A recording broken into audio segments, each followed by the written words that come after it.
Clay tablets buried for 4,000 years are still whispering names no one was meant to hear. Hidden inside temple archives, royal records, and trade contracts are patterns that refuse to disappear. Bloodlines traced through seals, marriages, laws, and forgotten cities. Who were they protecting? Who inherited their power? And why do the same names keep resurfacing across empires, collapses, and centuries of silence? The Archive of Names in Baked Clay. In the late 1800s, American archaeologists, working at Nippur, in what is now Iraq, pulled thousands of clay tablets from the soil.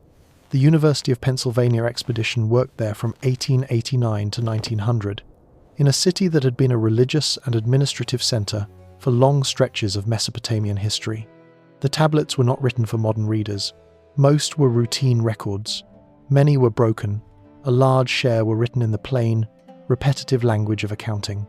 Even so, the tablets preserved something that paper usually loses: long chains of personal names, recorded with care and repeated across generations. In Sumerian and Akkadian scribal practice, names often sit inside structures that look simple but carry long memory.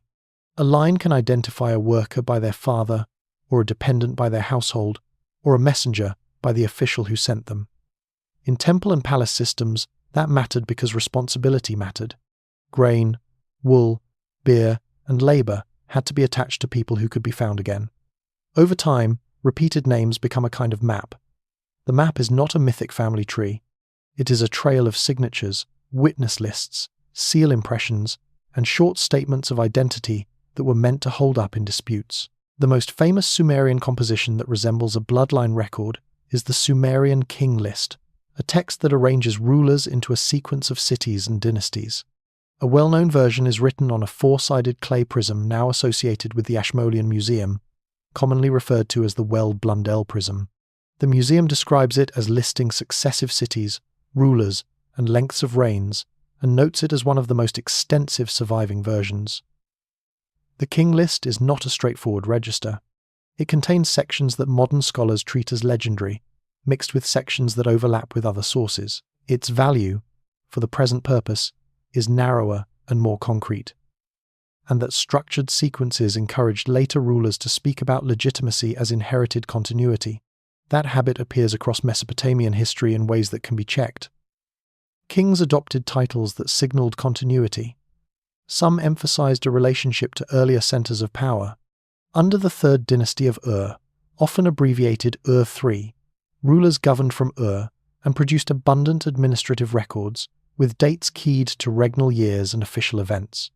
Ur-Nammu is commonly identified as the founder of this dynasty, and later tradition associated him with law and state building. But the day-to-day record of Ur III is mostly economic, showing how institutions made identity legible through standardized documentation. It is a way to separate one person from another in a system where many people shared common names.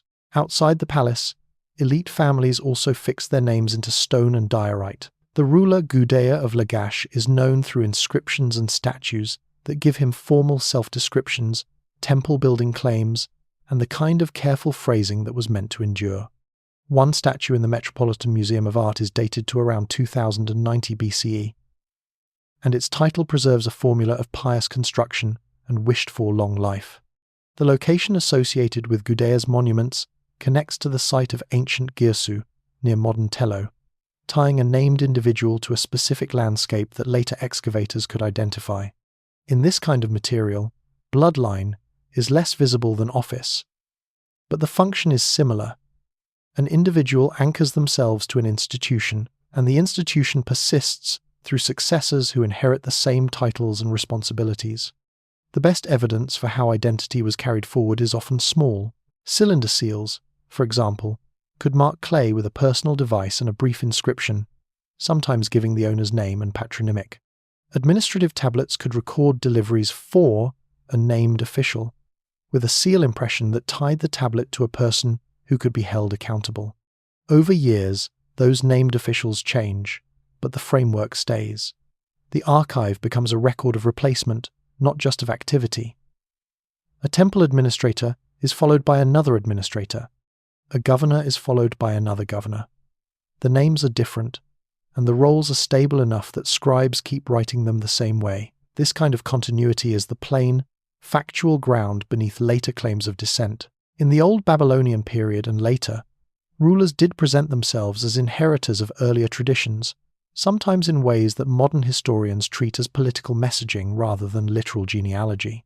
The king list itself, in its best-known prism form, embodies a worldview where authority moves from city to city, as if kingship were a transferable property.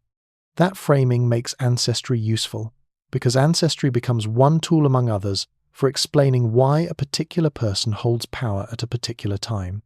The modern influence of these bloodline-shaped records is easier to verify than any claim about hidden families directing world events. The influence is institutional and documentary. Museum collections label rulers, dates, and provenances. Academic publications compare copies of the same composition and track changes between versions. An Institute for the Study of Ancient Cultures publication notes early 20th century scholarly work around the World Blundell prism and related fragments, reflecting the way modern knowledge of these lists was assembled through publication and republication. Nippur itself remains a reference point in heritage and archaeology, with UNESCO noting the long span of excavations and later resumed work by the Oriental Institute beginning in 1948. The names on the tablets travel through catalogues, museum databases, and classroom syllabi, where they become stable points of reference for how early states organized legitimacy and labor. One understated feature of Mesopotamian record-keeping is how often it returns to the same small set of identity markers. A person is not described by personality. They are described by their name, their father, their office, their city, and sometimes their god. That is enough for a bureaucratic world. It also means that family becomes a practical index. Fathers matter because sons can be located through them. Households matter because dependents are attached to them. Offices matter because the office tells the reader which archive to check, which temple to consult, and which official might answer for an imbalance in accounts. This is the atmosphere in which later readers sometimes search for bloodlines. The tablets are not written in the language of modern genealogy, but they do preserve repeated naming patterns across generations, especially among elites and long-lived institutions. They also preserve the administrative reality that made such repetition visible in the first place. People were recorded because they stood inside systems that needed memory. The memory was baked into clay, stored on shelves, and buried when buildings fell. The survival of those shelves, and the modern recovery of their contents, is how the names remain present in the contemporary world, in archives, in museums, and in the slow, careful work of reading signs impressed into mud. Cities that exchanged authority through routine. By the early 2nd millennium BCE, Mesopotamian scribes were working inside a tradition that treated political authority as something that could move from place to place. This idea appears most clearly in copies of the Sumerian king list, which arrange cities in sequences, each followed by a group of rulers and measured reigns. The phrasing is consistent across many versions. A city is named. Kingship is said to reside there. A series of rulers follows. Then kingship is said to pass elsewhere. The language is simple and repetitive. It does not describe battles, negotiations, or social movements. Fragments of the king list have been found at several sites, including Nippur, Ur, Lhasa, and Sippar. Some copies date to the Old Babylonian period, around 1800 BCE. Others appear in later contexts. The repetition of the same structure across time suggests that scribes were copying from established exemplars. Variations between versions show that the list was adjusted, expanded, and edited. Even so, the central model remained stable. Authority belonged to a city, and cities succeeded one another. In early sections, cities such as Eridu, Bad Tibira, Larak, Sippar, and Shuruppak appear in sequence. Later sections emphasize Kish, Uruk, Ur, and Akkad. Each of these places is archaeologically identifiable. Excavations at Kish, for example, carried out in the early 20th century, uncovered administrative buildings, tablets, and ceilings that correspond to the period when the king list assigns it early political prominence. At Uruk, long-term excavation has revealed monumental architecture from multiple periods, including the Iana precinct and later administrative quarters. These physical remains support the idea that certain cities functioned as major centers at different times, even if the precise political meaning of kingship varied. The Akkadian period, beginning around 2334 BCE with Sargon of Akkad, marks a shift in how authority was presented. Sargon's inscriptions emphasize conquest and centralized rule. He refers to himself as King of Kish, even when ruling from Akkad, a city whose exact location is still debated. This title appears to have been adopted because Kish had symbolic importance as an early seat of power. In this case, authority did not move away from Kish in practice, but its name continued to function as a marker of legitimacy. Later rulers continued similar practices. Under the third dynasty of Ur, kings ruled from Ur but maintained control over a network of cities through governors and administrators. These officials, known as Ensi, governed local centers such as Lagash, Umma, and Nippur. Tablets from this period show consistent reporting chains. Goods moved from provincial centers to Ur. Labor was organized according to centralized schedules. Officials rotated or were replaced, but the system of offices remained intact. Authority was not tied only to a person. It was embedded in positions that existed before and after any individual office holder. The city of Nippur occupies a special place in this arrangement. It was not usually a political capital, but it was a major religious center, associated with the god Enlil. Control of Nippur carried symbolic weight. Several dynasties invested heavily in maintaining temples and archives there. Kings recorded donations and construction projects in inscriptions placed in foundation deposits. These texts often emphasize piety and continuity rather than political rivalry. Through this practice, rulers connected themselves to a site whose authority outlasted dynasties. Old Babylonian kings, including Hammurabi of Babylon, continued to operate within this inherited framework. Hammurabi's famous law stele, dated to around 1754 BCE, presents him as a just ruler chosen by the gods.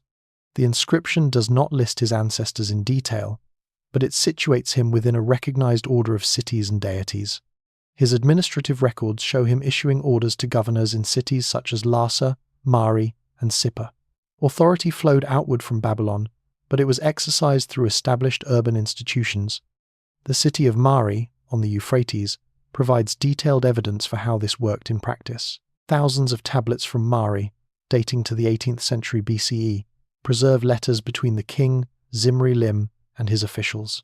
These letters discuss troop movements, food shortages, diplomatic marriages, and ritual obligations. They also show that Mari's authority depended on cooperation with neighboring cities and vassals. When Mari fell to Hammurabi around 1761 BCE, its administrative system was dismantled. Babylon inherited some of its territory and personnel. In this sense, authority did not vanish. It was redistributed. During the Kassite period, beginning in the mid-2nd millennium BCE, Babylonian kings with foreign ancestry ruled Mesopotamia for several centuries. They adopted traditional titles and supported existing temples. City-based administration continued. Kassite rulers restored and maintained older cult centers, including Nippur and Ur. Boundary stones known as Kuduru record land grants and privileges, often listing witnesses and divine symbols. These stones connect individual reigns to long-standing legal and religious frameworks anchored in specific cities. In the 1st millennium BCE, Assyrian and Neo-Babylonian empires expanded the scale of political organization. Capitals such as Ashur, Nineveh, Kalhu, and later Babylon served as administrative hubs. Royal inscriptions from this period describe campaigns and building projects in standardized language. Kings presented themselves as restorers of cities and temples. They moved populations, rebuilt walls, and reorganized provinces.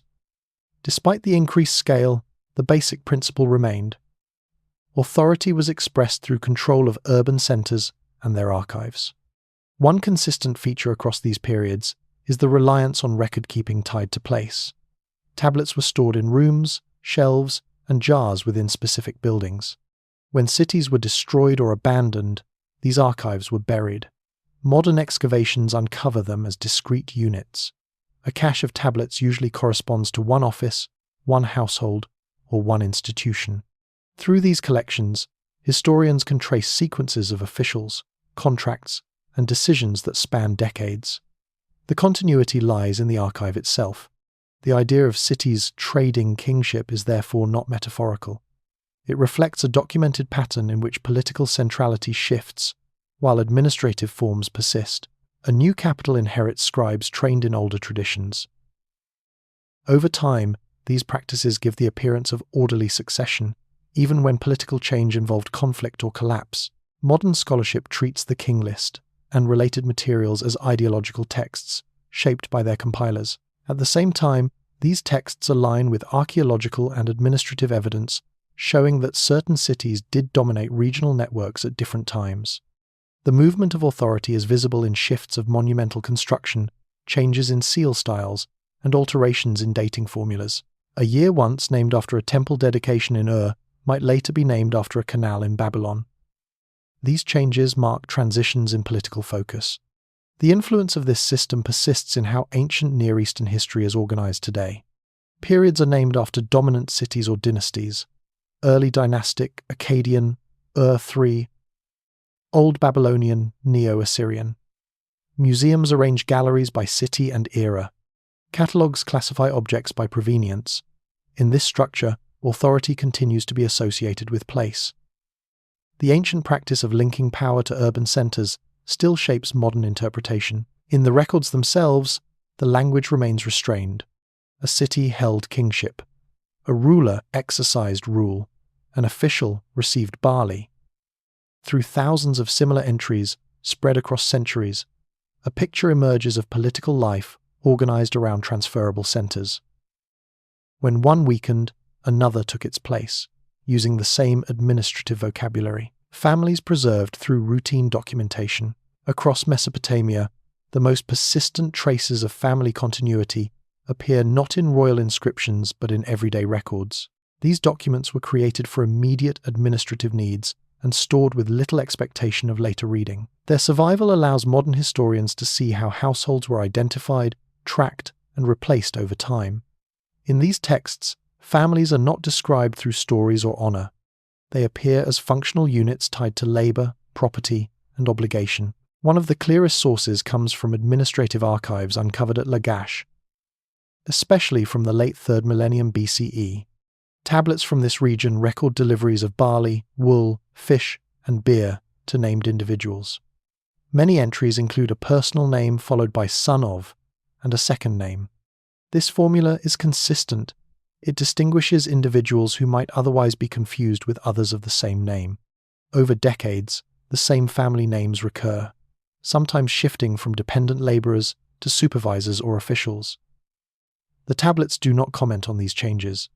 They simply register them. At Umma, a rival city-state of Lagash, similar records survive in large numbers. The Umma archives are notable for their precision. Workers are listed with rations assigned according to age, sex, and status. In some cases, children are recorded alongside adults, receiving smaller allocations. These entries establish family groupings indirectly. A woman may be listed with several children, all identified through her household. Years later, one of those children appears independently in a work roster. The connection is visible only through names and patronymics. Legal documents offer another layer of detail. Contracts for land sales, loans, marriages, and adoptions often include long witness lists. Each witness is named, sometimes with a patronymic or occupational title. The same witnesses appear repeatedly across different documents. This repetition indicates standing within the community. A man trusted to witness a contract in 1 year might do so again decades later. When his name disappears and a younger man with the same patronymic appears, the shift is clear without being stated. Adoption contracts are especially revealing. In Mesopotamian law, adoption could be used to secure an heir, transfer property, or ensure care in old age. Tablets from the Old Babylonian period record agreements in which a child, often unrelated by birth, is formally attached to a household. The contract specifies obligations and inheritance rights. Once adopted, the child takes the household identity. Later documents treat the adopted individual as a natural heir. The archive preserves the legal fiction as fact. Cylinder seals reinforce this pattern. These small carved objects were rolled across wet clay to leave an impression. Many seals include inscriptions naming the owner. Some add "son of" or mention an office. Seals were used repeatedly over years.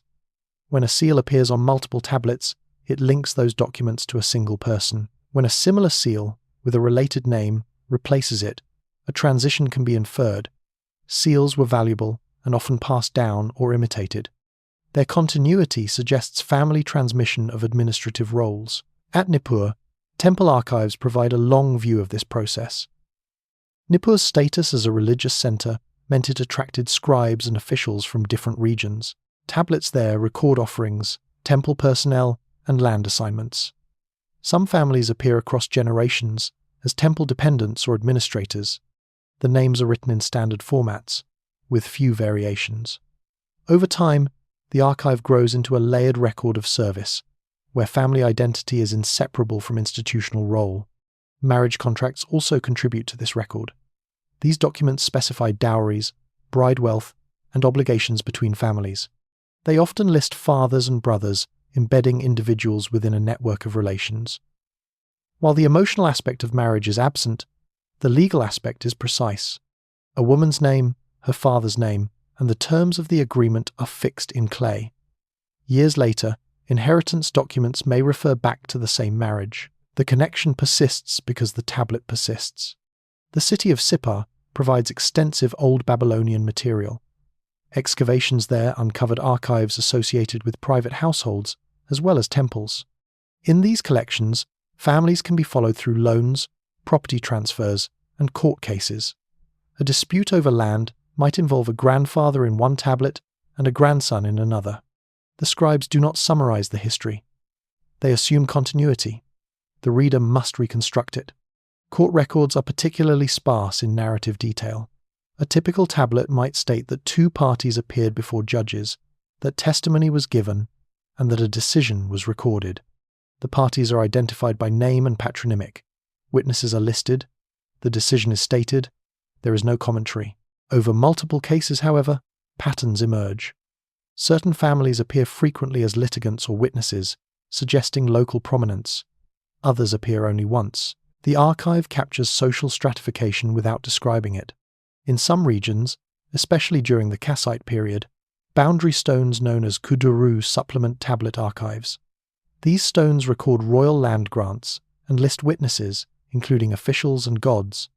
While the grants are issued by kings, the beneficiaries are often members of established families. The stones were intended to endure, and some were preserved in temples for centuries. Their inscriptions connect specific families to land and privilege across long spans of time. The role of the scribe is central to all of this. Scribes were trained in schools that emphasized copying standard texts and formulas. Their handwriting, spelling, and layout can often be recognized across multiple tablets. In some cases, a single scribe's work spans decades.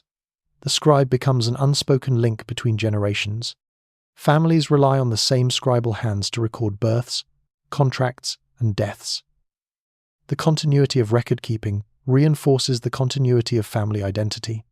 Administrative texts from the Neo-Assyrian and Neo-Babylonian periods continue these practices on a larger scale. Archives from cities such as Nineveh include lists of officials, military units, and provincial governors. Families appear as part of imperial administration. Appointments and promotions are recorded without commentary. When an official is replaced by someone with the same patronymic, the change is visible. The archive does not explain whether the replacement was hereditary or coincidental. It records only the fact. One notable feature of these records is their indifference to origin myths. Families are not traced back to founding ancestors in these documents. They are defined by current relationships and obligations. Even when royal inscriptions mention ancestors, administrative texts rarely do. The practical needs of governance favor recent, verifiable connections. A father's name is enough. Beyond that, memory is unnecessary.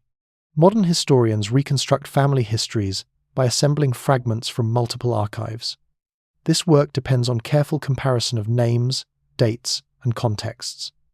It is slow and often uncertain, yet the basic material is robust. Thousands of tablets from different cities show the same methods of identification. Families persist because institutions persist. The archive becomes the medium through which continuity is maintained. These records influence modern understanding in subtle ways. Museum catalogues group tablets by archive and family. Academic studies focus on households as units of analysis. Genealogical charts appear in scholarly publications derived entirely from administrative data. The ancient habit of fixing identity through routine documentation shapes the modern habit of reconstructing history through files and folders. In the clay itself, there is no sense of importance attached to these families beyond their function. A name appears because it must. It is written because something was owed, delivered, promised, or decided. Through repetition, the name gains weight. Over generations, that weight becomes visible to later readers. The bloodline is not declared. It is implied through continued appearance in records that were never meant to tell a story. Divine status entered into official records. In Mesopotamian archives, references to gods appear with regularity beside the names of rulers, officials, and ordinary workers. They are embedded within administrative language. A king is described as chosen by a deity. A temple is named after its divine patron. An offering is assigned for a god. These phrases occur in accounting records, legal documents, and royal inscriptions. Their repetition suggests that divine association functioned as a recognized administrative category rather than a purely religious statement. One of the earliest and most consistent examples comes from records associated with Nippur. For much of Mesopotamian history, political rulers invested heavily in maintaining Enlil's temple. Administrative tablets from Nippur list offerings of grain, animals, and textiles designated for Enlil and other deities. These records follow the same format as ration lists for workers. The divine recipient is treated as an institutional beneficiary, comparable to a workshop or household. Royal inscriptions reinforce this pattern. Kings routinely introduce themselves as servants or appointees of specific gods. Ur-Nammu of Ur, ruling in the late 21st century BCE, described himself as selected by Nana, the moon god of Ur, and by Enlil. Similar formulas appear in later periods. Hammurabi of Babylon stated in his law stele that he was called by Shamash and Marduk to establish justice. These phrases are preserved in stone and clay, alongside building records and legal provisions. They occupy a fixed position within standardized introductions. In cities such as Uruk, temple archives show how divine associations shaped daily administration. Uruk was closely linked to the goddess Inanna. Tablets from the 3rd and 2nd millennia BCE record allocations to her temples, personnel assigned to her cult, and land holdings under her authority.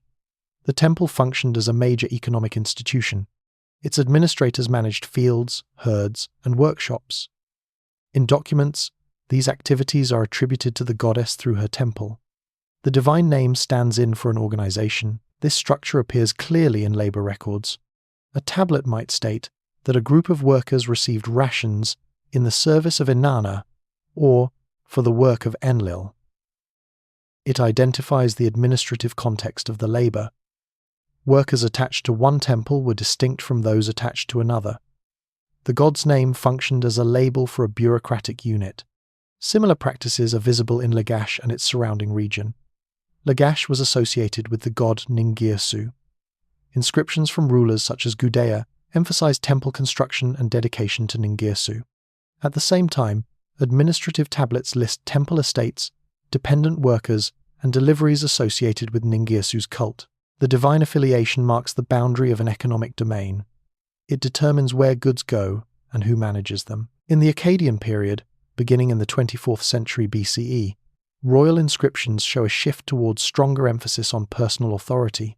Sargon of Akkad and his successors presented themselves as conquerors chosen by the gods. Even in this context, divine references remain formulaic.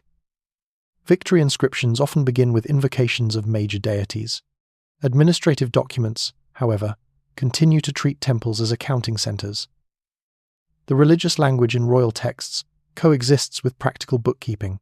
The 3rd dynasty of Ur provides especially dense documentation. Thousands of tablets from this period record offerings to gods, maintenance of temples, and assignment of priests. Each major city had its primary deity, and each temple had a staff. Priests, singers, cleaners, and administrators appear in ration lists. Their connection to a god is mediated through employment. A servant of Nana is a salaried temple worker. The divine title is an occupational marker. Divine descent also appears in royal titulary. Some kings describe themselves as son of a god, or as possessing divine favor. Naram-Sin-Akad, for example, adopted divine determinatives in his name, marking himself as a god. It does not appear in ordinary administrative texts. In ration lists and contracts, Naram-Sin is treated as a human ruler. The divine marker belongs to monumental and ceremonial contexts, not to daily accounting. During the Old Babylonian period, references to gods are especially prominent in legal documents. Oaths are sworn by Shamash and Marduk or by other major deities. Contracts often end with curse formulas, invoking divine punishment for violations. These sections follow fixed templates. The same sequence of gods appears in multiple documents. The purpose is legal reinforcement. The divine witnesses are part of the enforcement mechanism. The archives from Sippar illustrate this clearly. Sippar was a major cult center of Shamash, the sun god associated with justice. Many contracts from Sippar invoke Shamash in oath clauses.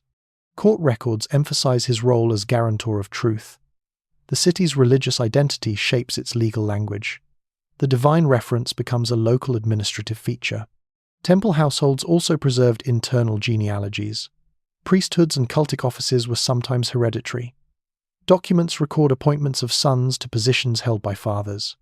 These transitions are framed as service to a god. A family becomes associated with a deity through generations of employment. The divine connection is mediated through office, not through mythic ancestry. In the Kassite period, royal inscriptions and boundary stones continue this pattern. Kuduru stones list gods who protect land grants. The symbols of these gods are carved alongside the text. The presence of divine emblems marks the legal status of the document. It signals that the grant is backed by religious as well as royal authority.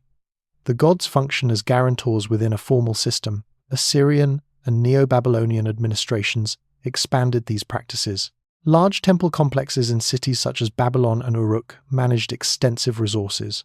Archives from these centers include inventories of sacred objects, records of festival expenses, and lists of temple personnel. Kings presented themselves as restorers of divine order by rebuilding temples and renewing cults. These actions were documented in inscriptions and administrative reports. The divine relationship was treated as part of state maintenance. In 1st millennium BCE Babylon, the god Marduk occupied a central position. Royal legitimacy depended on participation in the Akitu festival, during which the king affirmed his role before Marduk. Records of festival preparations and temple supplies survive in cuneiform tablets. These documents detail quantities of food, animals, and textiles. Throughout these periods, divine language remains restrained in administrative contexts. Gods receive rations, temples receive land, priests receive wages, kings receive titles linked to divine favor. The structure is consistent.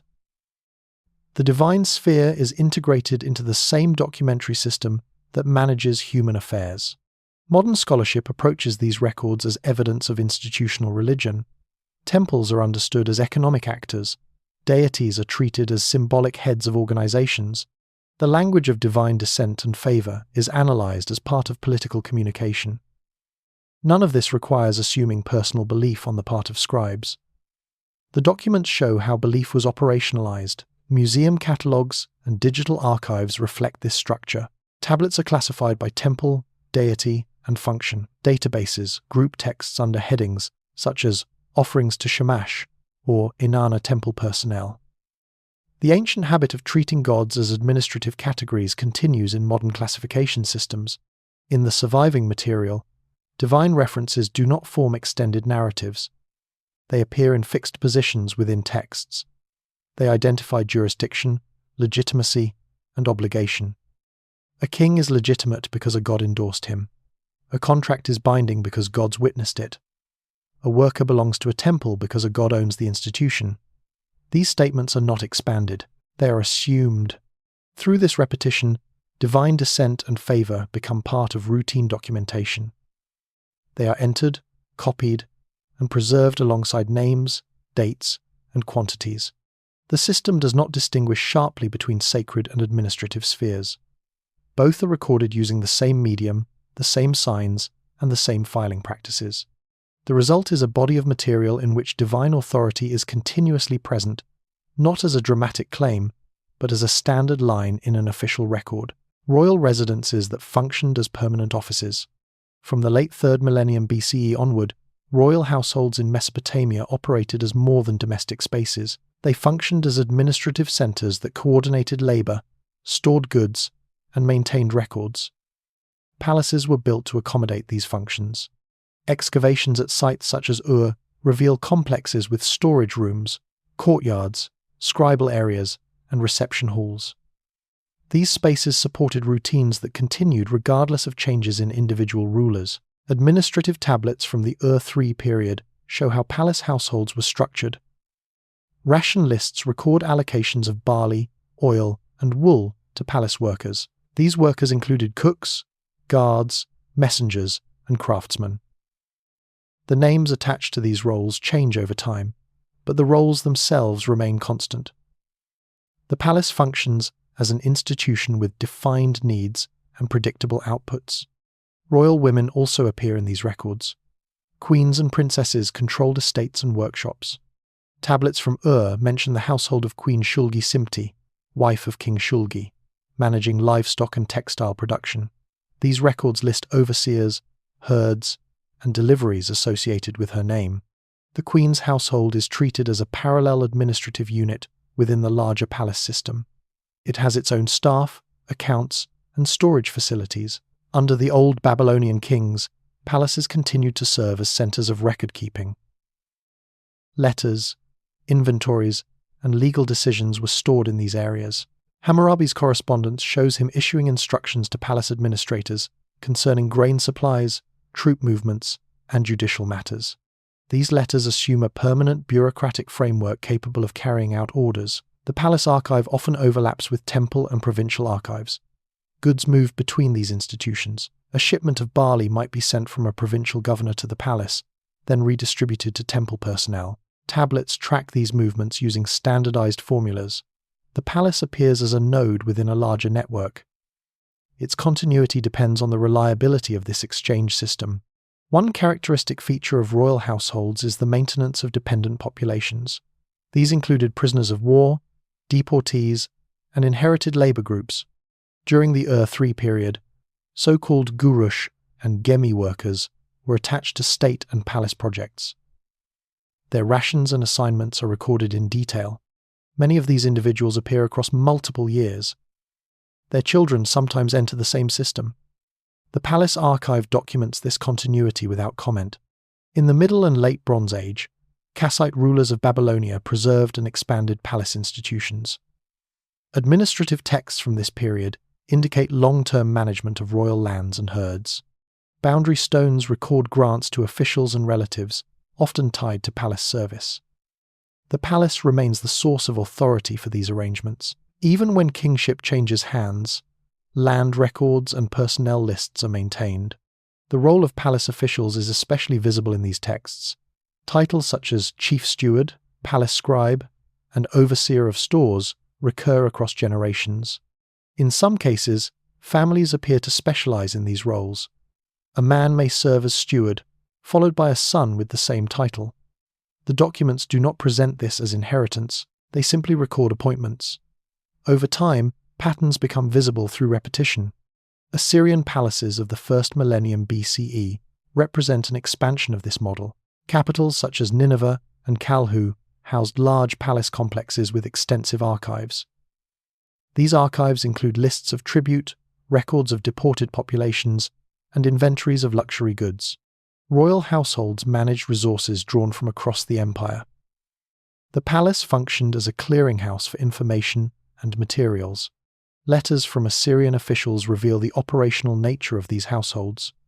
Governors reported crop yields, security concerns, and personnel issues to the palace. The king's responses were archived. This correspondence created a continuous documentary thread connecting provincial administration to the royal residence. The palace served as both sender and receiver within this system. Palace workshops formed another stable component. Texts mention metalworkers, carpenters, textile producers, and stonecutters employed by the royal household. These workshops produced weapons, furniture, garments, and ceremonial objects. The continuity of production reflects the continuity of institutional demand. Food provisioning illustrates the same principle.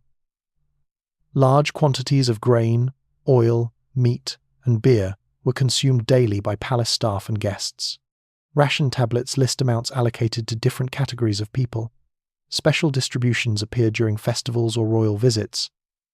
These records show that feeding the household was a central administrative task. The procedures for doing so remained stable across reigns. Royal children were integrated into this structure from an early age. Some tablets mention wet nurses, tutors, and attendants assigned to princes and princesses. These personnel are part of the palace workforce. The upbringing of heirs is managed through documented arrangements. When a prince becomes king, he inherits not only authority, but an existing support system. In Neo-Babylonian times, particularly under kings such as Nebuchadnezzar II, palace administration reached a high level of documentation. Archives from Babylon include records of construction projects, foreign laborers, and royal estates. The rebuilding of temples and walls was coordinated through palace offices. Payments and deliveries were tracked in detail. The king appears as a supervisor within an established bureaucratic environment. One notable feature of palace archives is their internal organization. Tablets were stored in rooms according to function. Some rooms contained legal documents, others held economic accounts. Excavations often find tablets in clusters corresponding to specific offices. This spatial arrangement reflects administrative specialization. Each department maintained its own subset of records within the palace. The destruction or abandonment of palaces has shaped what survives. When a palace burned or collapsed, tablets were baked and preserved. The archive freezes at that moment. This is visible at sites such as Nineveh, where the fall of the Assyrian capital in 612 BCE sealed large collections of documents. The snapshot reveals the functioning of the household at a particular time, embedded in long-term routines. Modern analysis treats these archives as evidence of institutional continuity. Scholars reconstruct office hierarchies, staffing patterns, and resource flows from tablet groups. The focus is not on individual personalities, but on systems. Royal households appear as durable frameworks that absorb new rulers without major structural change. Museums and research centers organize these materials accordingly.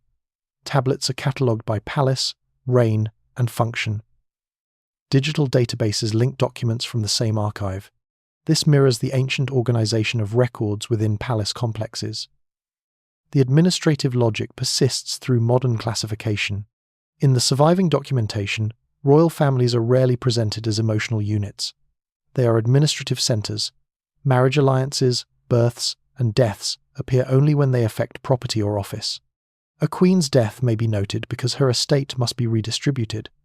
A prince's promotion appears because his staff changes. The personal is recorded only when it intersects with management.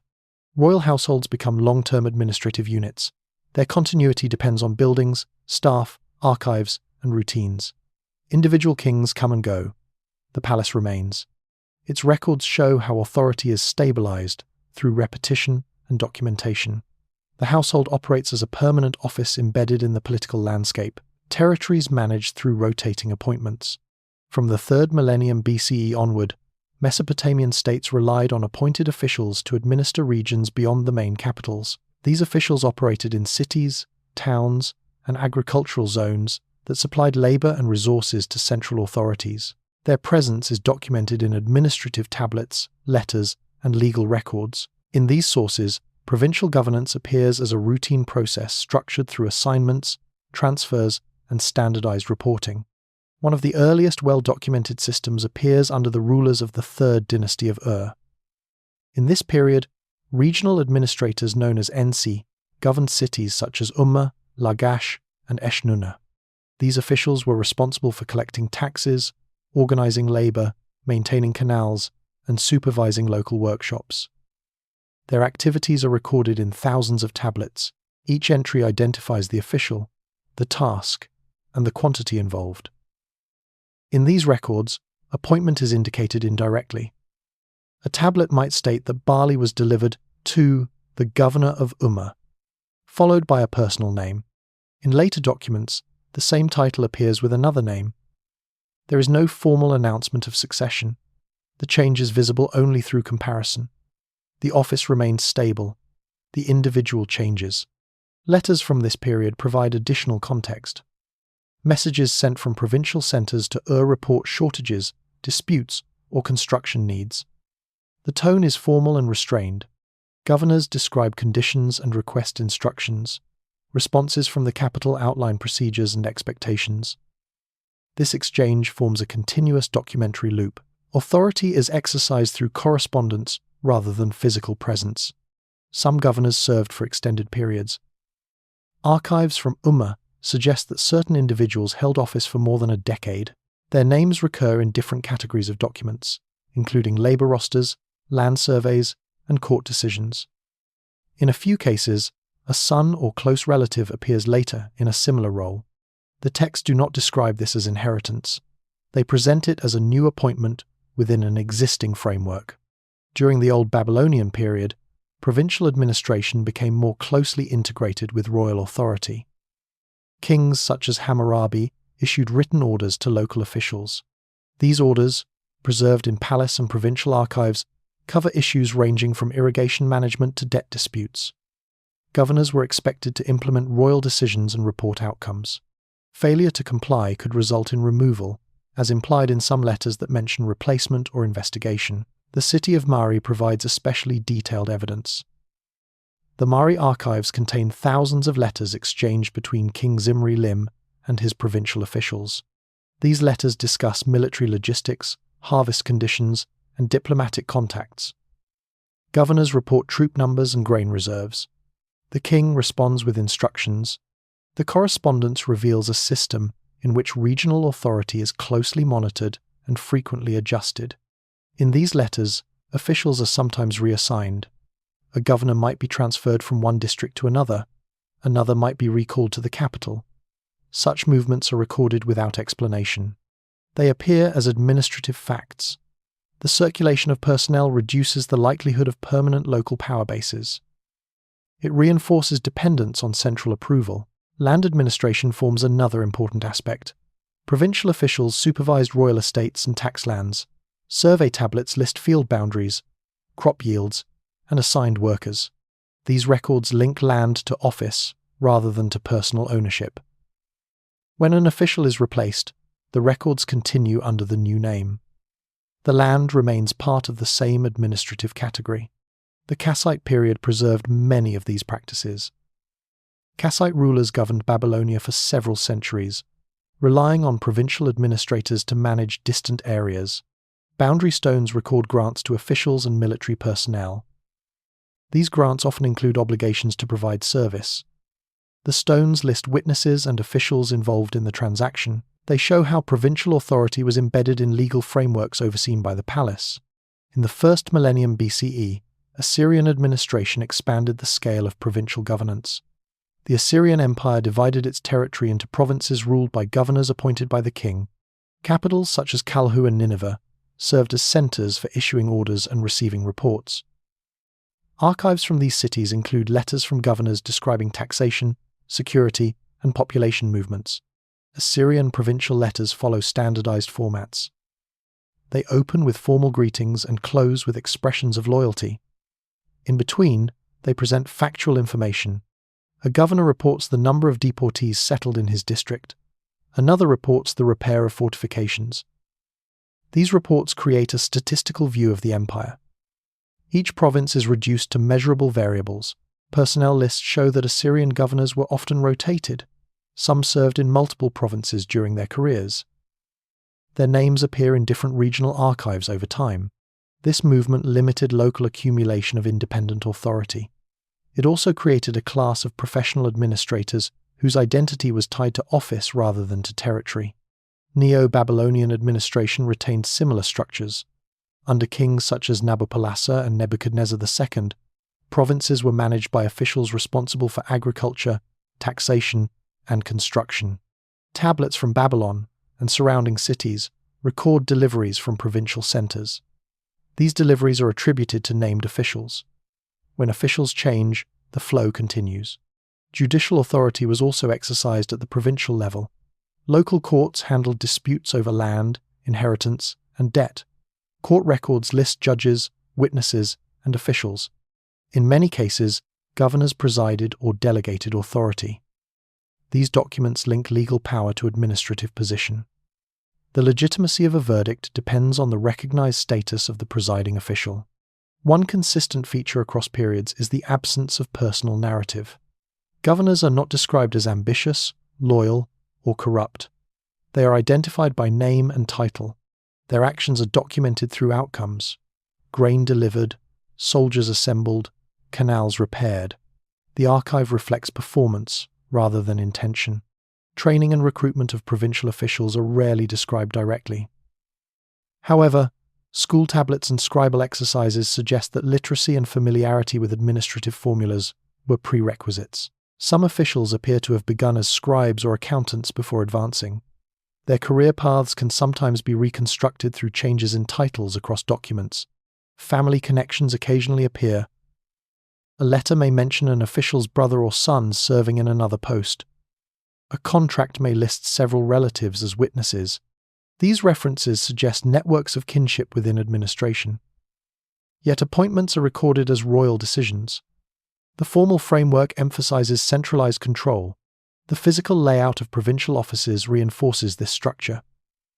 Excavations at regional centers reveal buildings with storage rooms and archive spaces similar to those in capitals.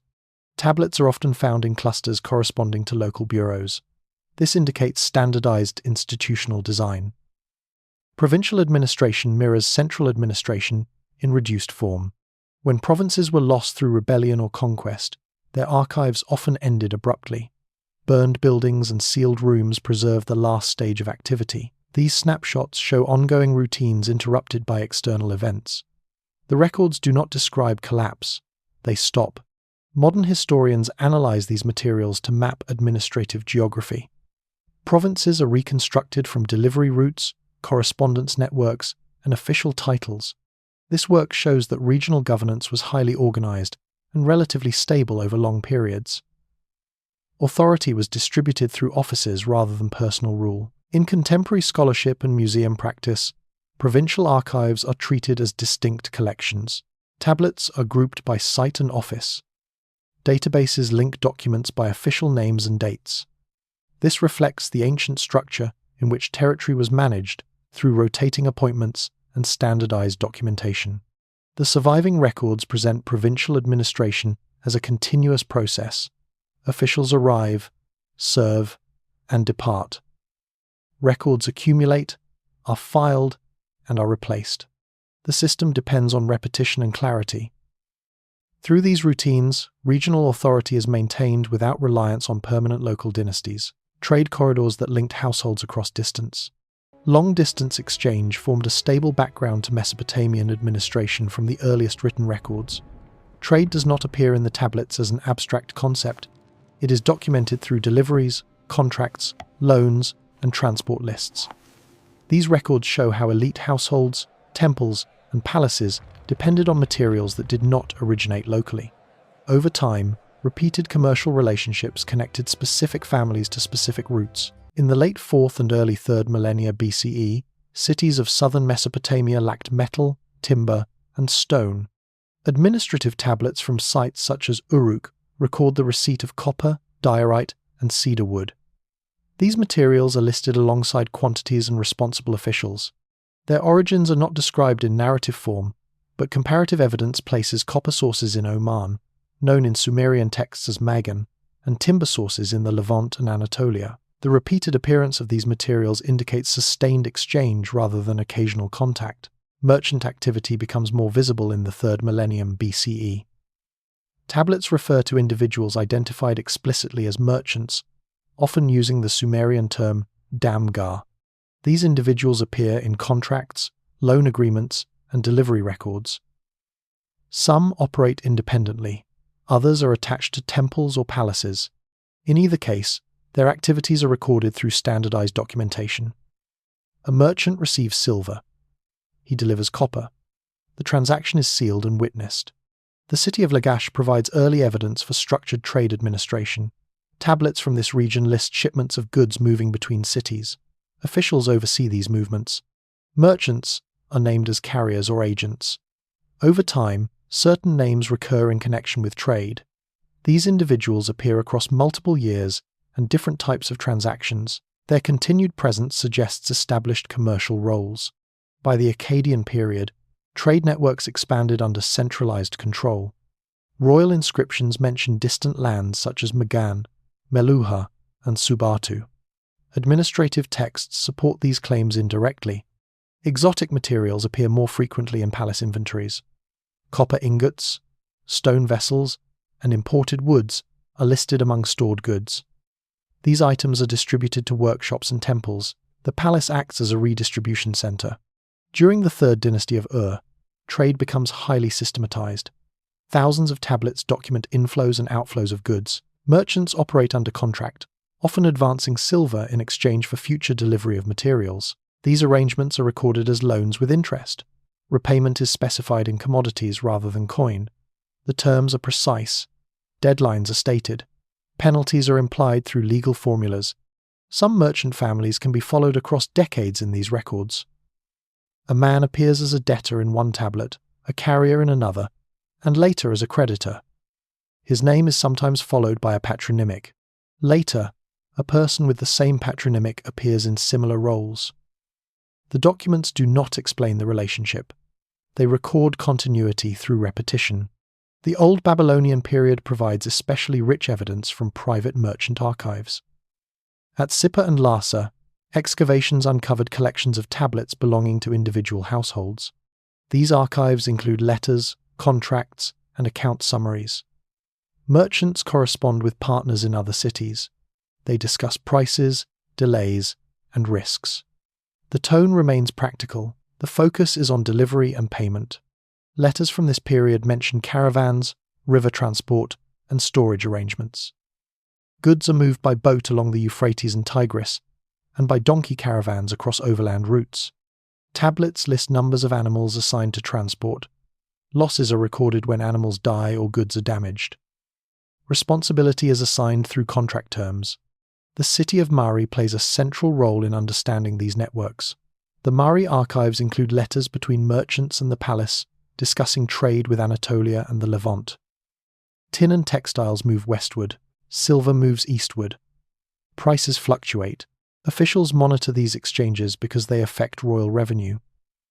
Merchants operate within this oversight while maintaining private interests. Assyrian merchant activity in Anatolia during the early 2nd millennium BCE illustrates another layer of continuity. Archives from Kanesh, modern Kultepe in Turkey, preserve thousands of tablets written by Assyrian merchants living abroad. These texts record partnerships, marriages, inheritance disputes, and commercial transactions. Families in Assur maintained agents in Anatolia for generations. The correspondence links households across hundreds of kilometers. In these Assyrian merchant texts, family structure is explicit. Fathers finance ventures, sons act as agents, brothers share profits, wives manage funds at home. Contracts specify shares and responsibilities. When a merchant dies, his estate is divided according to recorded agreements. The archive preserves the internal economy of merchant families operating across borders. Trade during the Kassite period continued to support elite households. Kassite rulers maintained diplomatic and commercial relations with neighboring regions. Gifts and exchanges are recorded in royal correspondence. Boundary stones sometimes mention privileges granted to merchants.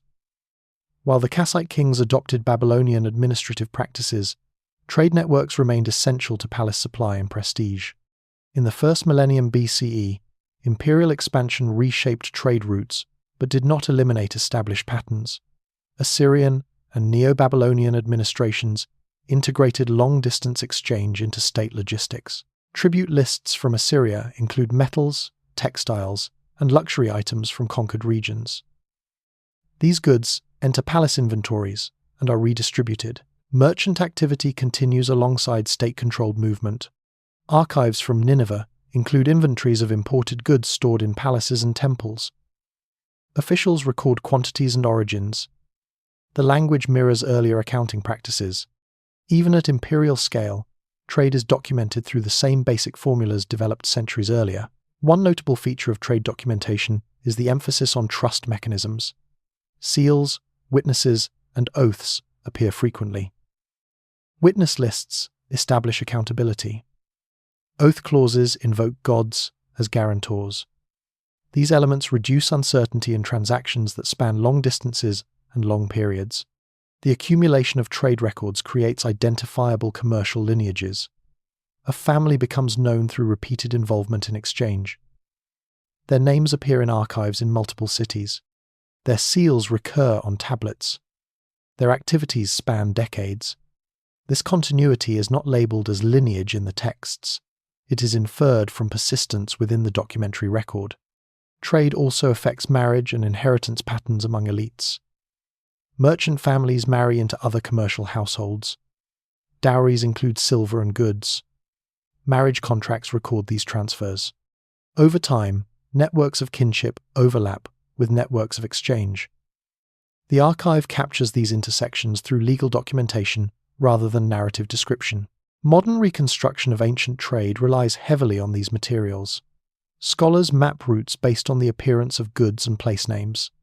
Family histories are assembled from scattered references. Museums group tablets into merchant archives. Digital databases link names across sites. The ancient habit of recording exchange, in routine terms, enables this work. In the surviving texts, trade is presented as a sequence of obligations fulfilled. Goods are owed, goods are delivered, accounts are settled. The documents do not celebrate success or lament failure. They record outcomes. Through this steady accumulation, trade networks become visible as long-term structures supporting elite households. These networks do not operate independently of political authority. They intersect with palaces, temples, and provincial offices. Merchants supply institutions. Institutions regulate merchants. The relationship is mutual and documented. Over centuries, this interaction contributes to the persistence of certain families within administrative and economic systems. The influence of these trade corridors extends beyond antiquity through the preservation of their records. Clay tablets capture transactions that linked distant regions and households. Their survival allows modern readers to trace how economic continuity supported social continuity. The bloodline, in this context, is sustained through contract and delivery rather than declaration. Legal decisions stored as usable memory. Clay tablets dealing with inheritance and property were produced to resolve specific situations, yet they were written in a way that allowed reuse long after their original moment. These documents were not symbolic reminders. They were practical tools kept within reach. When questions of ownership or succession emerged years later, earlier tablets could be retrieved, read aloud, and treated as binding evidence. In this way, legal writing transformed individual decisions into durable reference points. Early examples appear in administrative and legal archives from cities such as Lagash and Umma during the 3rd millennium BCE. Tablets record how land, livestock, and housing were divided among heirs. Each document specifies names, shares, and witnesses. Measurements are given in standardized units. Boundaries are described using canals, roads, or neighboring fields. The format leaves little room for reinterpretation. Many inheritance arrangements were made before death. Individuals documented the transfer of property while still active, often retaining usage rights until the end of their lives. These tablets outline conditions clearly. A son may receive land but owe support to parents. A daughter may receive silver or household goods. The text fixes expectations. Later disputes are settled by reference to what was written, not by appeal to custom alone. Adoption contracts provide a structured alternative to biological succession. Old Babylonian legal texts frequently record the adoption of children or adults into households lacking heirs. These agreements establish rights and duties identical to those of natural children. The adopted person inherits property and assumes ritual and economic obligations. The contract specifies penalties for failure. Once written, the adopted status becomes permanent within the legal framework. Court verdicts reinforce this system. Tablets describing legal proceedings list judges, parties, and witnesses, followed by a concise statement of the ruling. Evidence is summarized, not debated. The decision is recorded as final. In later cases, these verdicts are cited implicitly through reference to established ownership or prior rulings. The city of Sippar offers particularly clear documentation. Private archives from Sippar contain sequences of contracts and court records spanning several generations. A single house or field may appear repeatedly, changing hands through sale, inheritance, or settlement. Each transaction refers to earlier arrangements, either directly or by maintaining the same boundaries and descriptions. Marriage contracts play a central role in inheritance law. These tablets detail dowries provided by the bride's family and bride wealth given by the groom. They also specify rights in cases of divorce or widowhood. Dowry property remains legally attached to the woman. When she dies, it passes to her children or returns to her family. Later, inheritance disputes rely on these marriage contracts to determine legitimate claims. Legal practice becomes increasingly standardized during the Old Babylonian period. Contracts follow fixed opening formulas and conclude with witness lists and seal impressions. Curse clauses invoking gods appear regularly. These elements serve as markers of validity.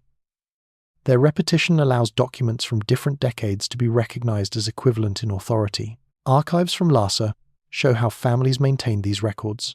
Tablets were stored together in domestic spaces, often wrapped or placed in jars. Older documents were kept alongside newer ones.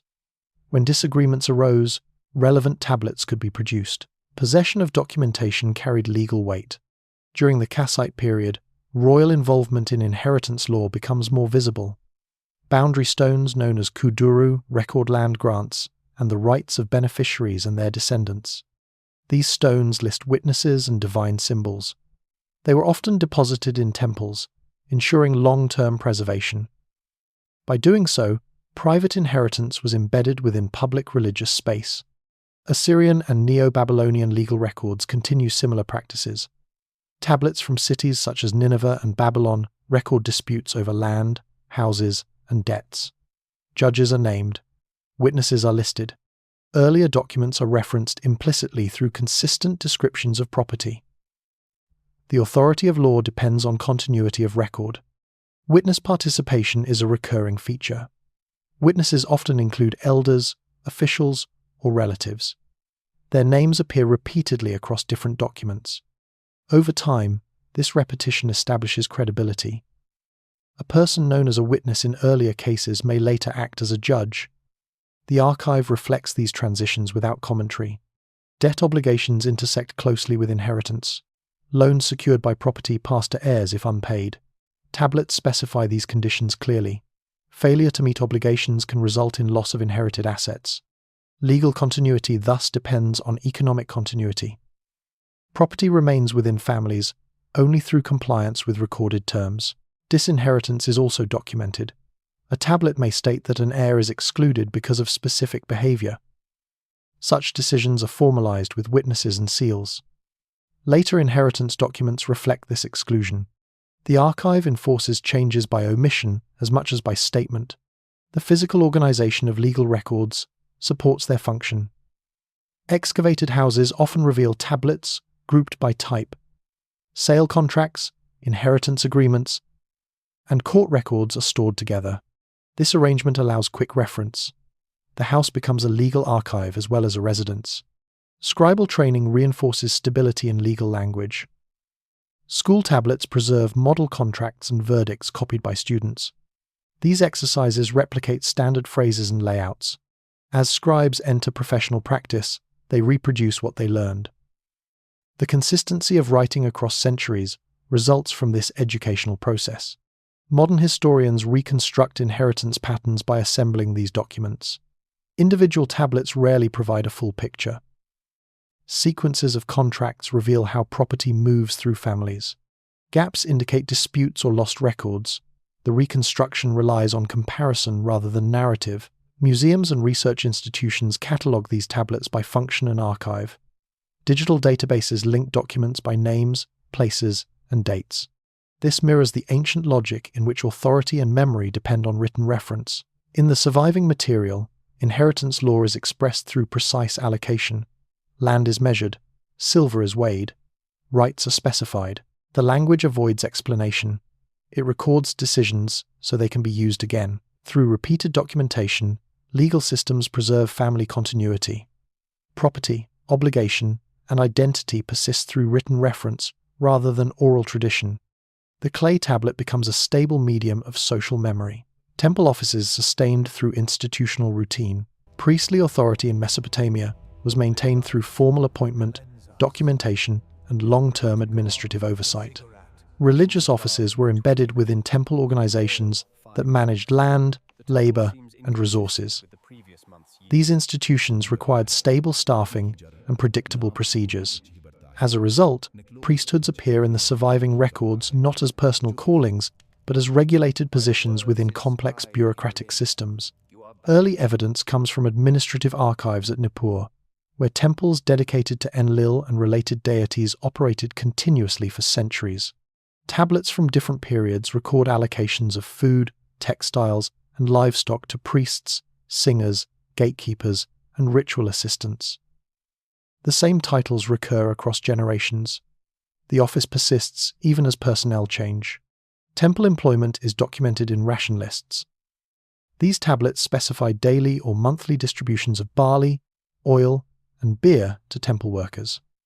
Priests receive fixed amounts based on rank. Junior attendants receive smaller shares. The scale and regularity of these distributions indicate long-term planning. The temple household functions as an employer whose workforce must be maintained regardless of political change. In cities such as Uruk, temple archives associated with the cult of Inanna show similar structures. Records from the 3rd and 2nd millennia BCE list offerings, festival expenses, and personnel assignments. Priests are assigned to specific rituals and shifts. Their participation is scheduled and recorded. Absence or replacement appears in later entries. The documentation emphasizes continuity of service rather than individual identity. Priestly appointments are rarely described in narrative form. Instead, they appear indirectly through changes in lists. A name disappears from a ration tablet. Another appears with the same title. In some cases, tablets record formal installation ceremonies, noting that an individual has taken up an office. They treat appointment as an administrative transition rather than a spiritual event. Family involvement in temple service is visible through repetition of names and patronymics. In some archives, fathers and sons appear in related positions. A senior priest may be followed by a younger man identified as his son. However, the texts do not present this as automatic inheritance. Appointment remains subject to institutional approval. The continuity of family presence is recorded as fact, not explained as right. Temple land management provides further evidence of institutional stability. Temples owned fields, orchards, and herds. These assets were worked by dependent laborers. Survey tablets list field boundaries and assigned supervisors. These supervisors are often priests or senior administrators. Their names change over time. The land remains attached to the temple. The office, not the person, defines authority. Under the 3rd dynasty of Ur, temple administration reached a high level of standardization. Thousands of tablets document offerings, repairs, and personnel. Priests were ranked by function and seniority. Some specialized in divination, others in music or purification rites. These specializations appear as titles in ration lists. Their persistence indicates structured training and succession. The relationship between palace and temple is central to this system.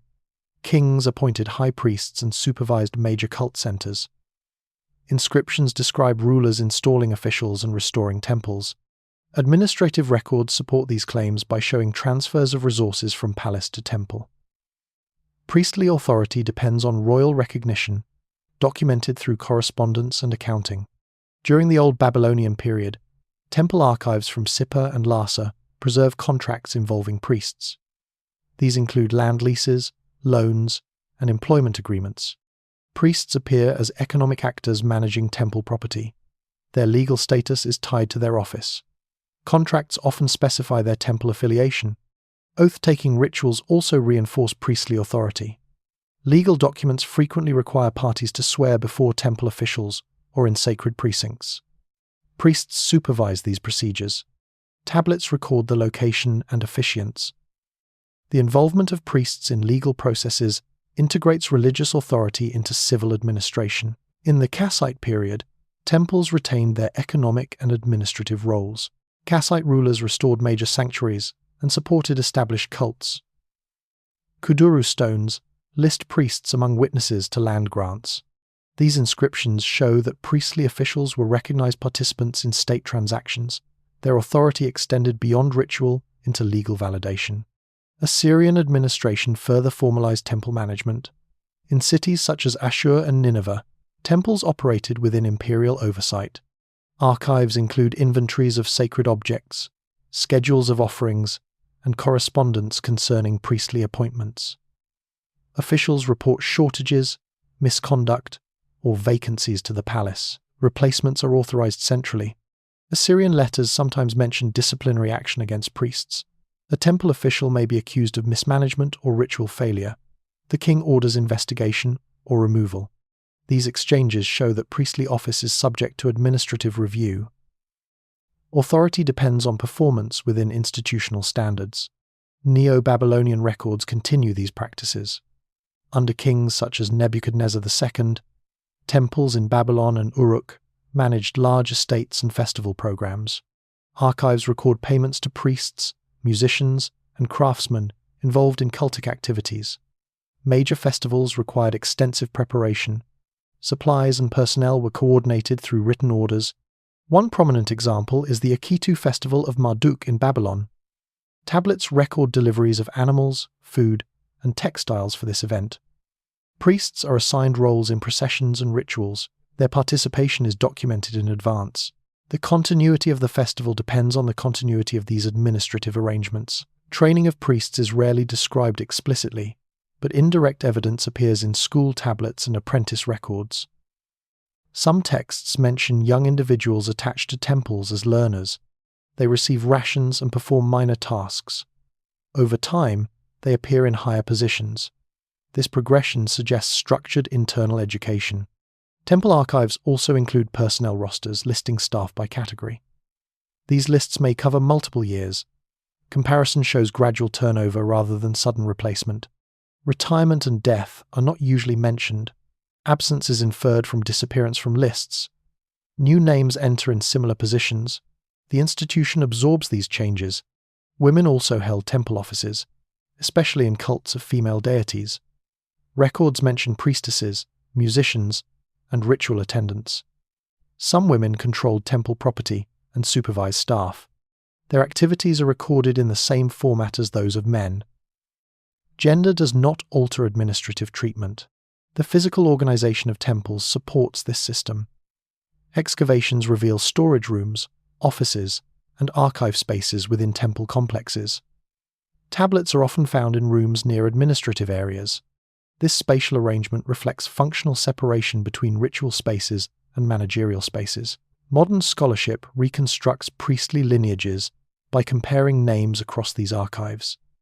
Some families appear repeatedly in temple service over centuries. This persistence reflects access to training, patronage, and reputation.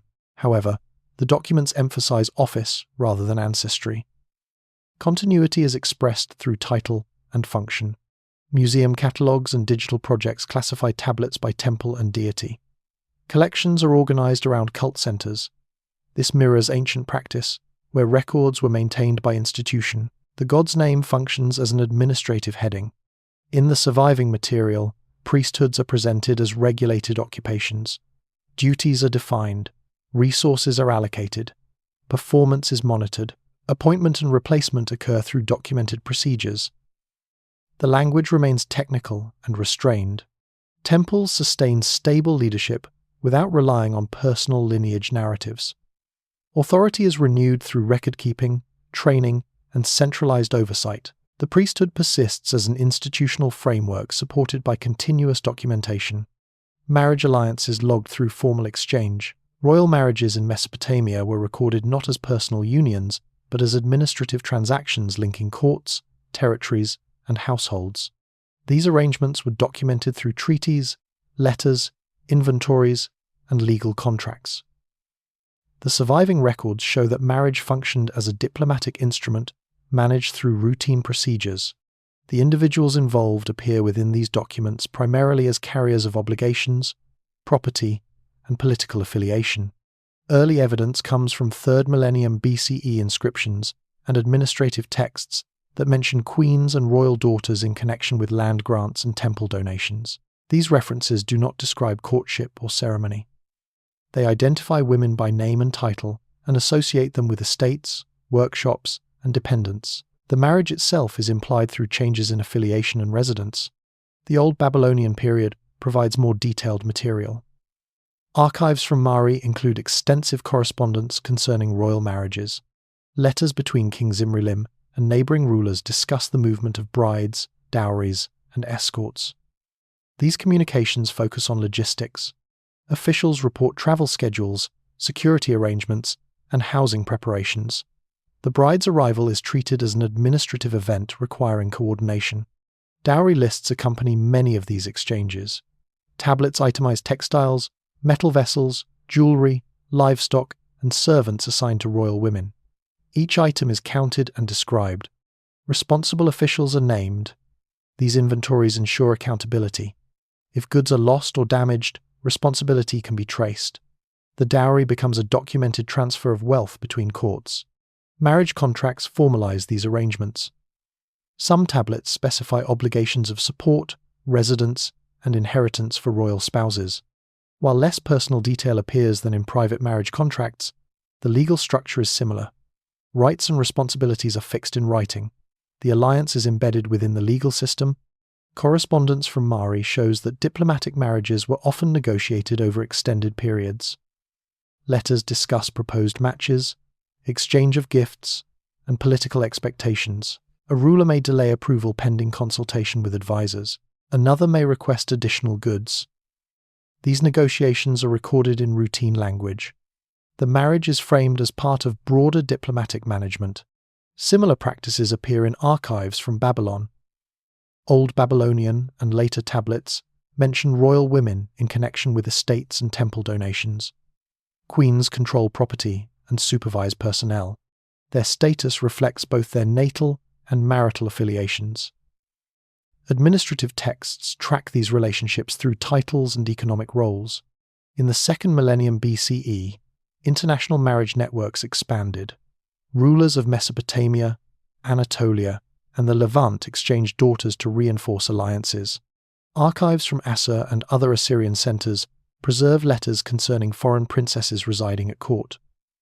These letters discuss stipends, attendance, and protocol. The women are integrated into palace households through documented arrangements. The late Bronze Age correspondence, known from the Amarna period, though centered in Egypt, reflects similar practices. Letters exchanged between Near Eastern rulers discuss marriages, dowries, and diplomatic gifts. Mesopotamian courts participated in this system. They treated marriage as part of reciprocal exchange between brother kings. The language emphasizes parity and obligation.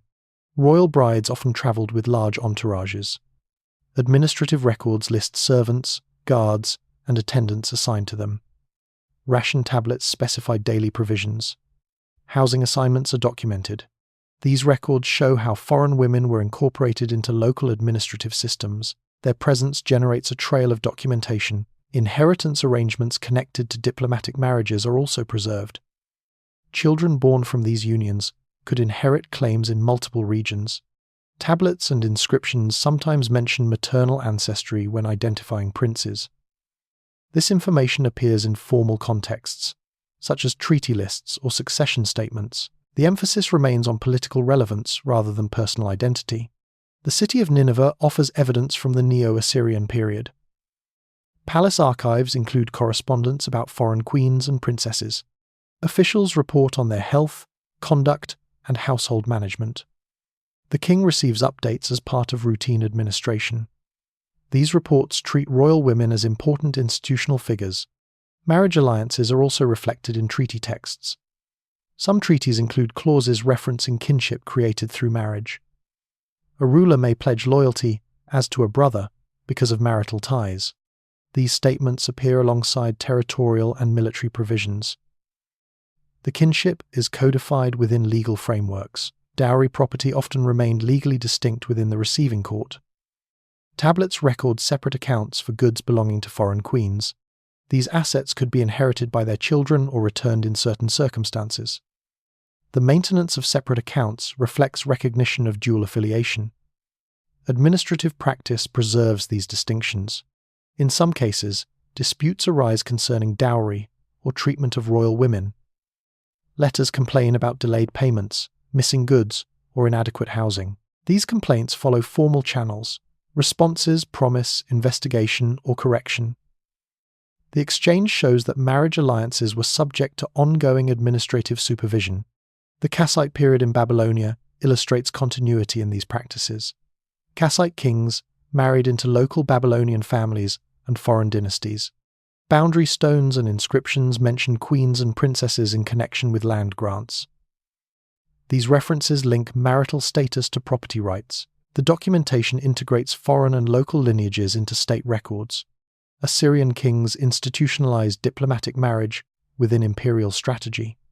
While later Assyrian rulers relied more on conquest than alliance, marriages still occurred, especially with client states. Records mention hostages, and royal women exchanged as part of treaties. These individuals were incorporated into palace households under documented conditions. Neo-Babylonian rulers continued to use marriage as a political tool. Archives from Babylon and Uruk record estates associated with queens and royal daughters. Administrative texts track their expenditures and personnel. The integration of these women into economic systems ensures their visibility in the archive. One notable feature of these records is their consistent impersonality. Royal women are rarely described in emotional terms. Their identities are defined by origin, title, and function. A tablet identifies the daughter of the king of X, or the wife of the king. Personal qualities are absent. The focus remains on status and obligation. Training and supervision of royal brides are implied through personnel records. Attendants, tutors, and guards are assigned and paid. These individuals appear in ration lists and payrolls. Their presence indicates structured support systems. The bride's adaptation to a new court is managed administratively. Over time, repeated marriages between certain courts create durable networks. Names of ruling houses recur in correspondence and treaties. These patterns can be traced through archives spanning centuries. The continuity is not expressed as family narrative. It appears as recurring diplomatic association. Modern scholarship reconstructs these networks by comparing letters, treaties, and inventories. Dowry lists are matched with palace accounts. Correspondence is linked to archaeological contexts. Through this work, marriage alliances emerge as organized systems rather than isolated events. Museum collections reflect this structure. Tablets are grouped under categories such as royal correspondence or diplomatic texts. Queens and princesses appear in catalogue entries through their economic and legal roles. This mirrors ancient practice, where their significance was defined by documentation. In the surviving material, diplomatic marriage is presented as regulated exchange. Goods move, people move, titles change, records are updated. The process is continuous and supervised. The alliance persists as long as documentation supports it. Interdynastic relationships are maintained and remembered. Marriage connects courts through contracts, inventories, and correspondence. These texts form an administrative memory that outlasts individual participants. The bloodline, in this context, is sustained through recorded obligation rather than personal narrative. Names stabilized through repetitive documentation. In Mesopotamian administrative practice, a ruler's name functioned as a technical reference point rather than a personal label. Every legal text, ration list, letter, and inventory required a temporal and political marker. This marker was usually the reigning king. Through this requirement, royal names were inserted into thousands of routine documents. Their repetition created a stable framework for identifying authority across changing circumstances. Early examples appear in inscriptions and administrative records from cities such as Kish and Uruk. Rulers in these centers used established titulary formulas that combined personal names, city names, and divine associations. These formulas were copied by scribes and reused over long periods. Even when dynasties shifted, the structure of royal identification remained largely unchanged. The Sumerian king list reflects this tendency in condensed form. Certain names appear multiple times in different sections. Some rulers are associated with more than one city. Others bear names similar to earlier figures. The list does not explain these repetitions. It presents them as part of a continuous sequence. Familiar names serve as fixed points within a broader chronological framework. Under the third dynasty of Ur, naming patterns become especially visible. Kings such as Ur-Nammu, Shulgi, Amarsin, Shusin, and Ibisin appear in administrative tablets, year names, and inscriptions in consistent forms. Their names are written with standardized signs and titles. Year formulas repeat these names in nearly identical phrasing. The dynasty is presented as a unified series through uniform documentation.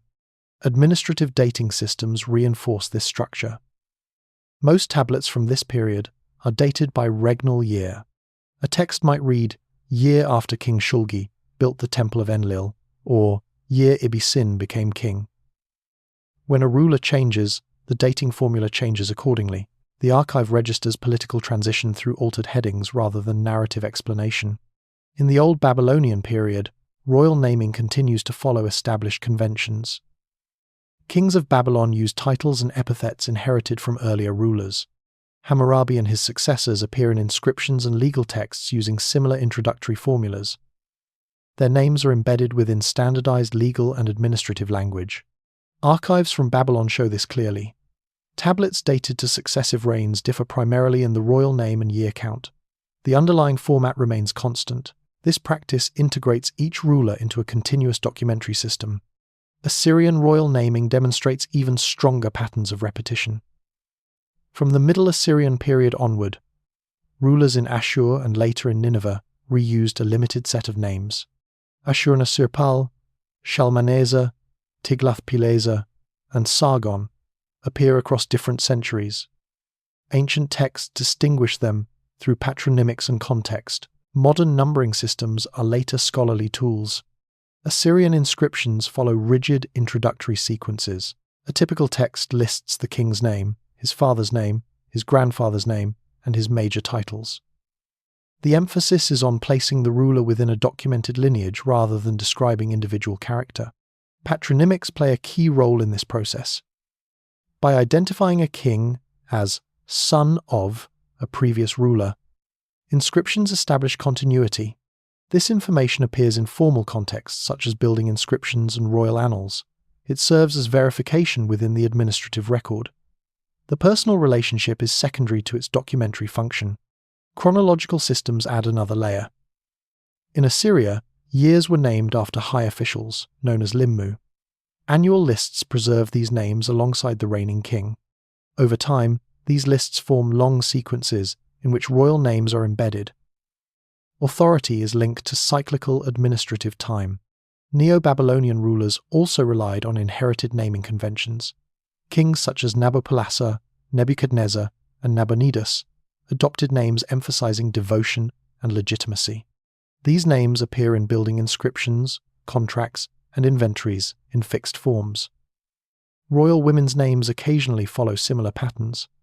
Queens and princesses may bear names associated with deities or earlier royal figures. Their names appear in estate records, dowry lists, and temple donations. The repetition of these names contributes to dynastic visibility within administrative archives. Throne epithets further stabilize identity. Phrases such as mighty king, legitimate king, and beloved of a particular god recur in inscriptions and seals. These expressions are formulaic. They function as components of official identity rather than individualized praise. Seals provide material confirmation of these conventions. Royal and administrative seals carry engraved names and titles. New rulers often commissioned seals modeled on earlier examples. The continuity of design reinforces continuity of authority. A seal impression connects a document to an established institutional identity. Educational practices supported this stability. Scribal school texts include copies of royal inscriptions and model letters. Students learned standard titulary and name forms through repetition. When they entered professional service, they reproduced these conventions. Uniformity across archives results from this training. In provincial and temple records, royal names serve primarily as reference markers. Deliveries, contracts, and inventories are dated by reign. Orders are issued in a king's name. These references locate documents within administrative time and hierarchy. Personal biography is irrelevant to their function. During periods of political transition, new rulers often adopted names associated with earlier prestigious eras. This practice is visible after major dynastic changes. By selecting familiar names, rulers placed themselves within existing documentary traditions. The archive absorbed the transition without major structural change. Modern scholarship relies heavily on these patterns. Dynastic sequences are reconstructed through repeated names and titulary. Variations in spelling and formula help distinguish individuals. Cataloging systems in museums and databases continue to organize material around royal identifiers. In institutional terms, royal names operate as stable coordinates within administrative systems. Once established, a name becomes part of the technical vocabulary of governance. It appears in thousands of routine entries. Through this accumulation, identity is preserved as a matter of record rather than narrative. By maintaining standardized naming and titulary practices, Mesopotamian administrations ensured that authority remained legible over time. New rulers entered pre-existing frameworks defined by inherited labels. Continuity was achieved through repetition, training, and documentation. In this system, the name itself functioned as an administrative tool, linking successive generations within the archive, records that survived after power collapsed. When political authority in Mesopotamia ended, administrative activity did not always disappear at the same moment. Palaces burned, cities were abandoned, and dynasties were replaced, yet large collections of tablets remained sealed inside walls, floors, and storage rooms. These archives were not preserved intentionally for future generations. They survived because they were forgotten, buried, and left undisturbed. Their survival created a second life for institutional memory, long after the institutions themselves had ceased to function. Excavations at sites such as Nippur demonstrate this pattern clearly. Layers of destruction and rebuilding contain rooms filled with tablets belonging to different periods. Some archives end abruptly, others continue across political transitions. A temple archive might span several dynasties without interruption. The tablets record offerings, personnel, and land management even when ruling families change. The institution persists in writing, even as external authority shifts.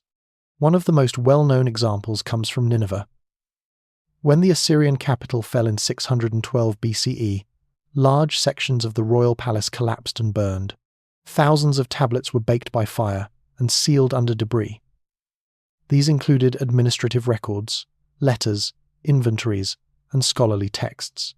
The archive ended suddenly, yet its contents remained intact. The collapse preserved the final stage of imperial administration in physical form. These collections show that archives were not organized for historical memory. They were arranged for daily use. Tablets were grouped by office, function, or official. When activity stopped, the grouping remained. Later occupants often avoided these rooms or built over them. As a result, entire administrative systems were frozen in place.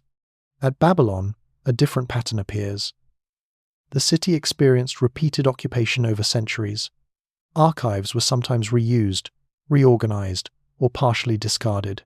Yet many private and institutional collections remained intact within houses and temples. Tablets from Neo-Babylonian families, for example, were kept together across generations. Even after the Persian conquest in 539 BCE, some of these archives remained undisturbed. Private archives illustrate how continuity could outlast political change. Merchant and household collections often span several reigns. A family might record loans, sales, marriages, and inheritances over 50 or 60 years. When the household ended or moved, the tablets were sometimes left behind. These abandoned collections preserve internal family structures without reference to later events. Temple archives display similar resilience. Religious institutions often retained land, personnel, and ritual functions despite regime changes. Their records continued as long as offerings were made and staff were employed. When a temple finally declined, its archive was sealed within its ruins. The god's household ceased to function, but its documentation remained. The durability of clay as a medium contributed to this outcome. Unlike papyrus or parchment, unfired tablets could survive burial. When buildings burned, tablets were hardened rather than destroyed. Floods, collapses, and abandonment often protected them from later disturbance. The material itself enabled long-term preservation. Archives also benefited from administrative conservatism. Offices tended to keep older documents even after they were no longer immediately useful. Contracts, boundary records, and court verdicts were retained in case of dispute. This habit produced layers of documentation extending backward in time. When an archive was sealed, it contained not only current records but accumulated history. Some archives were intentionally stored in jars, boxes, or wall niches.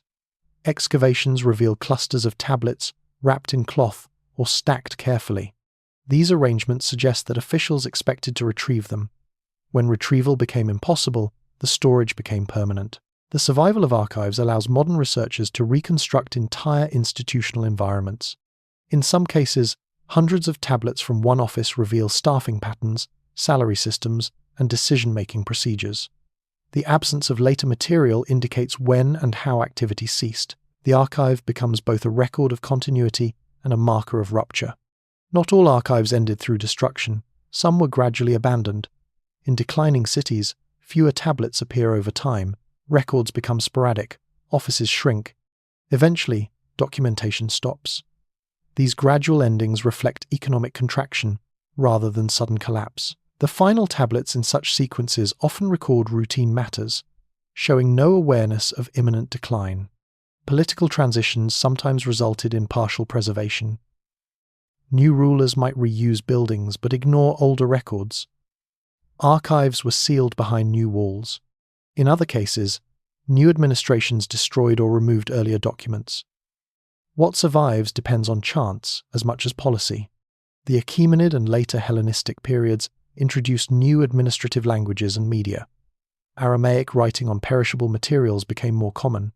Clay tablets declined in importance. As a result, later archives are less visible archaeologically. Earlier cuneiform collections stand out because of their durability. Once excavated, archives entered another system of organization. Tablets were catalogued, published, and distributed among museums. Original groupings were sometimes disrupted. Nevertheless, scholars attempt to reconstruct archival contexts through excavation records and internal references. This process mirrors ancient classification practices in modified form. Modern digital projects extend this transformation. Databases link tablets by archive, period, and individual. Names, places, and dates are cross-referenced. Virtual collections recreate dispersed archives. The ancient habit of organizing memory through documentation continues in new technical forms. One important feature of surviving archives is their neutrality. They do not highlight moments of collapse. They rarely describe crisis. They present routines until the moment they stop. This absence of commentary makes the end of institutions visible only through silence. The lack of new tablets becomes the primary evidence of change. Archives also preserve social identities that disappeared elsewhere. Families, officials, and workers known only from tablets have no other trace. Their names survive because they were written. Without archives, their existence would be invisible. The record replaces biography. Some archives show how institutions adapted before ending. Late Assyrian and Neo-Babylonian records reveal reorganizations, staff reductions, and changing resource flows. These adjustments appear in altered ration levels or modified titles. The system responds to pressure without explicit explanation. Temple and palace archives sometimes continued under new regimes. Persian administrators occasionally reused Babylonian accounting practices. Tablets from early Achaemenid levels show continuity in format and terminology. Institutional memory could be transferred across political boundaries. The physical separation between archives and ruling elites also mattered. Many collections belonged to mid-level officials, scribes, and managers. When rulers fled or were overthrown, these individuals often remained. Their offices continued briefly, preserving records until activity ceased. Over centuries, accumulated archives formed unintended historical reservoirs. They stored economic data, family relationships, legal precedents, and administrative structures. None of this was intended for later interpretation. It existed to support daily operations. Its later value is a byproduct of abandonment. Museums today display selected tablets as artifacts. Most remain in storage. Catalogue numbers replace original shelf positions, yet the content still reflects ancient organization. A ration list remains a ration list. A court verdict remains a court verdict. Function survives context. The long-term influence of these archives lies in their role as carriers of institutional identity. Dynasties ended, cities declined, trade routes shifted, yet records preserved patterns of governance, law, and administration.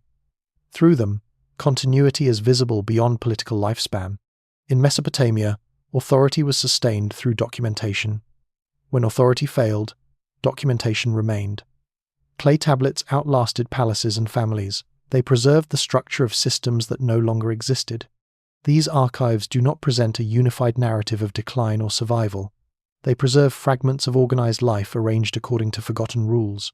Their endurance is accidental. Their coherence is inherited from administrative habit.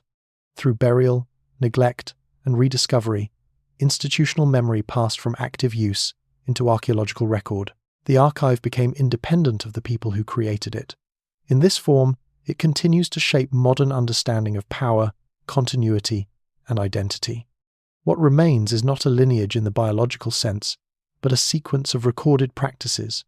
Offices, contracts, titles, and names persist in clay long after their holders vanished. The final legacy of Mesopotamian authority is not found in monuments alone, but in rooms filled with documents that continued to exist after governance itself had ended. If this video kept your attention, like it and subscribe for more. Turn on notifications so you don't miss what's coming next, and leave a comment with your thoughts. Thanks for watching, and I'll see you in the next video.